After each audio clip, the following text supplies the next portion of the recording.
Hello guys, কিরকম আছো? বিয়ে বাড়ি আর কত বিয়ে বাড়ি যাবে তুমি? তোমাদেরও এটাই মনে হচ্ছে না? হ্যাঁ গো, আমারও এরকমই মনে হচ্ছে।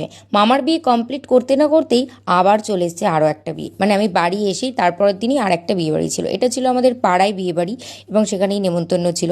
তা আমি চলে গিয়েছিলাম এবং স্টার্টারেও প্রায় 6-7 রকম আইটেম করেছিল। আচ্ছা, এত কিছু করলে কি আর মেন কোর্সে খাওয়া যায় বলো? তো স্টার্টারে অনেক কিছু ছিল, ফুচকা ছিল, মোমো ছিল, বেবি কর্ন ছিল, তারপরে হচ্ছে ফিশ বল ছিল, তারপর ভেজিটেবিল বল ছিল, আইসক্রিম ছিল, প্রায় অনেক কিছু ছিল। এত কিছু খেয়ে কি আর মেন কোর্সের খাবার দাবার খাওয়া যায় বলো তো? এত কিছু করে কেন? এখানেই তো আমি হাফ খেয়ে পুরো পেট একদম ভরিয়ে নিয়েছিলাম। আর এই যে নতুন বউকে তো দেখতে খুব সুন্দর লাগছিল, আর খুব সুন্দর ডেকোরেশন করেছিল চারিদিকে। তা আমি একটু আইসক্রিম খাচ্ছিলাম। আর আমার ভাইকে তো ফোন ধরে দিতে বললে ধরে একটু দেয়ই না।